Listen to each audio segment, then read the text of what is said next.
दोस्तों हमारे चैनल दर्पण ज्ञान सागर में आप सभी का स्वागत है। तो सभी भाइयों को जय श्री राधे जय श्री कृष्णा। तो दोस्तों आज का प्रसंग है कि बुद्धि का प्रयोग कैसे करें। तो वीडियो शुरू करने से पहले मेरा आप सभी से अनुरोध है, यदि आपने अभी तक हमारा चैनल सब्सक्राइब नहीं किया है तो प्लीज़ आप हमारे चैनल को अभी सब्सक्राइब कर लें, क्योंकि आपका एक सब्सक्राइब हमारे लिए बहुत ही महत्व रखता है। देखिए दोस्तों, एक गाँव में एक गरीब किसान रहता था। एक बार उसे पैसों की बहुत ही आवश्यकता पड़ गई, तो वो किसान जो था गांव के ही एक महाजन के पास गया। दोस्तों महाजन भला आदमी था, उसने दया करके किसान को 1000 रुपये दे दिए। किसान ने महाजन को रुपए लौटाने के लिए 1 साल की मोहलत मांगी। दोस्तों महाजन ने किसान की बात मान ली और कहा, ठीक है, अभी तुम्हारी व्यवस्था खराब है, तुम 1 वर्ष के अंदर मेरे रुपए वापस कर देना। दोस्तों समय धीरे धीरे गुजरता गया, लेकिन 1 साल बीत जाने के बाद भी किसान जो था महाजन के पैसे नहीं लौटा सका,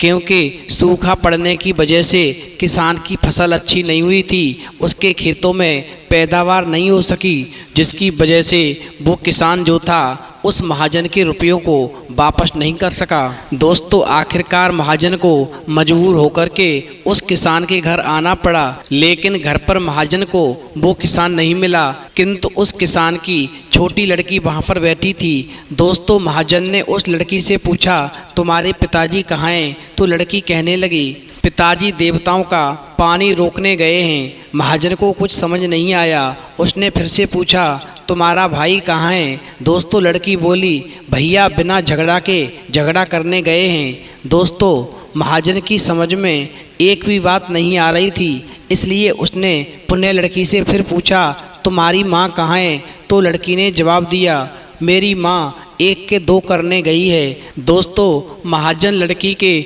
उल्टे सीधे जवाबों से खींच गया। उस महाजन ने थोड़े से गुस्से में आकर के पूछा, और तुम यहाँ पर बैठी क्या कर रही हो? दोस्तों लड़की हंस कर के बोली, मैं घर बैठी संसार देख रही हूँ। महाजन समझ गया कि लड़की उसकी किसी भी बात का सीधा जवाब नहीं देगी, इसीलिए उसे अब इससे इन बातों का मतलब जानने के लिए प्यार से बतलाना पड़ेगा।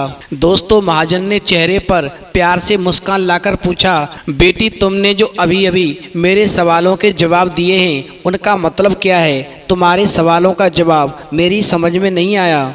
मैं तुम्हारी एक भी बात का मतलब नहीं समझ सका। अब तुम मुझे सीधे सीधे उन सभी सवालों का मतलब समझाओ। दोस्तों लड़की ने भी मुस्कुराकर पूछा, अगर मैं सभी बातों का मतलब आपको समझा दूं तो आप मुझे क्या देंगे? दोस्तों महाजन के मन में सारी बातों को जानने की तीव्र उत्कंठा जाग उठी थी। महाजन कहने लगा, बेटी चिंता मत करो, तुम जो मांगोगी मैं तुम्हें वही दूंगा। तो लड़की कहने लगी, क्या आप मेरे पिताजी का सारा कर्ज माफ़ कर देंगे तो मैं आपको सारी बातों का अर्थ बता दूंगी। दोस्तों महाजन समझ गया कि यह लड़की साधारण नहीं है, किंतु महाजन के लिए 1000 रुपये की कोई बड़ी रकम नहीं थी। इसीलिए महाजन ने कहा, ठीक है, यदि तुम मेरे चारों प्रश्नों का उत्तर सही सही बताओगी तो मैं तुम्हारे पिताजी का सारा कर्ज माफ़ कर दूंगा। अब तुम सारी बातों का अर्थ शीघ्र ही बता दो। दोस्तों लड़की बोली, आज मैं आपको सारी बातों का अर्थ नहीं समझा सकती, कृपया करके आप कल मेरे घर आएँ, कल मैं आपको सारी बातों का जवाब अवश्य दूंगी। दोस्तों महाजन अगले दिन फिर किसान के घर गया। आज वहाँ पर सभी लोग मौजूद थे। वो किसान, उसकी पत्नी, उसका बेटा और बेटी सभी घर में मौजूद थे।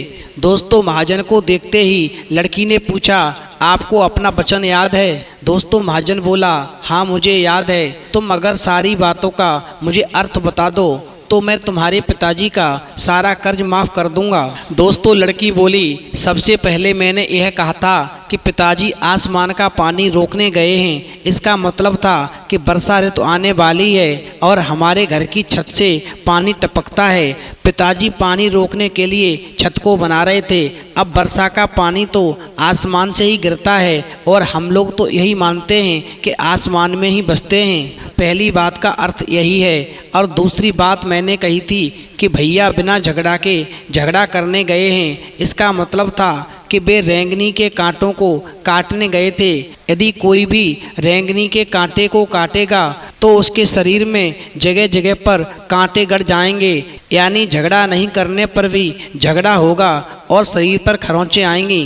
दोस्तों, महाजन उस लड़की की बातों से सहमत हो गया और वह मन ही मन में उसकी चतुराई की प्रशंसा करने लगा।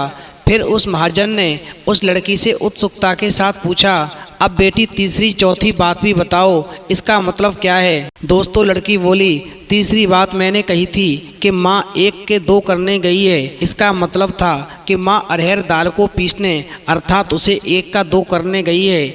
अगर साबुत दाल को पीसा जाए तो 1 दाना का 2 भाग हो जाता है, यही था 1 का 2 करना। रही चौथी बात, तो उस समय में भात बना रही थी और उसमें से एक चावल देखकर ही जान जाती कि पूरा चावल पका है कि नहीं, अर्थात चावल के संसार को मैं बैठकर देख रही थी। यह कहकर लड़की चुप हो गई। अब दोस्तों, महाजन सारी बातों का अर्थ जान चुका था। उसे लड़की की बुद्धिमानी भरी बातों ने आश्चर्य में डाल दिया था। दोस्तों, फिर महाजन ने कहा, बेटी तुम तो बहुत चतुर हो, पर एक बात समझ में नहीं आई कि यह सारी बातें तो तुम मुझे कल भी बता सकती थी, फिर तुमने मुझे अपने घर पर आने के लिए आज क्यों कहा? दोस्तों, लड़की हंसकर बोली, मैं तो बता ही चुकी हूँ कि कल जब आप आए थे तो मैं भात बना रही थी। अगर मैं आपको अपनी बातों का मतलब समझाने लगती तो भात गीला हो जाता, यानी जल जाता, तो माँ मुझे ज़रूर डांटती। फिर घर में कल कोई भी नहीं था। अगर मैं इनको बताती कि आपने कर्ज माफ़ कर दिया है तो ये मेरी बात का विश्वास नहीं करते। आज स्वयं आपके मुंह से सुनकर कि आपने पिताजी का सारा कर्ज माफ़ कर दिया है, उन्हें इसका विश्वास हो जाएगा। दोस्तों, महाजन लड़की की बात सुनकर के बहुत ही प्रसन्न हुआ और उस महाजन ने अपने गले से मोतियों की एक माला निकाल करके उस लड़की को भेंट की और कहा, बेटी ये लो अपनी चतुराई का पुरस्कार। तुम्हारे पिताजी का कर्ज तो मैं माफ़ कर ही चुका हूँ। अब तुम्हें यानी तुम्हारे घर वालों को कुछ भी कर्ज नहीं चुकाना पड़ेगा। अब तुम लोग निश्चिंत होकर के रह सकते हो और अगर फिर भी किसी चीज़ की ज़रूरत हो तो बेझिझक आकर के मुझसे कह देना। मैं हमेशा तुम्हारे और तुम्हारे परिवार की सहायता करूँगा। दोस्तों, इस प्रकार इतना कह कर के वो महाजन लड़की को आशीर्वाद देकर चला गया। फिर लड़की के घर वालों ने उस बेटी को खुशी से गले लगा लिया। तो दोस्तों, ध्यान रखना, इस कहानी से हमें ये सीख मिलती है कि बुद्धि का सही प्रयोग करने से बड़ी समस्याओं का भी समाधान किया जा सकता है। इसलिए जब भी वक्त खराब हो तो धैर्य से काम लेना चाहिए। सदा खराब वक्त किसी का नहीं रहता, वक्त बदलता जरूर है। यदि हम बुद्धि से काम लेते हैं तो निश्चित ही अपने कार्य में हम सफल होते हैं। तो दोस्तों, यदि आपको हमारी वीडियो पसंद आई हो तो प्लीज़ आप हमारे चैनल को सब्सक्राइब करें, लाइक करें, शेयर करें, कमेंट करें, क्योंकि आपका एक सब्सक्राइब हमारे लिए बहुत ही महत्व रखता है। तो दोस्तों, इस वीडियो में इतना ही। फिर मिलेंगे एक नई वीडियो में नए प्रसंग के साथ। तब तक के लिए जय श्री राधे, जय श्री कृष्णा।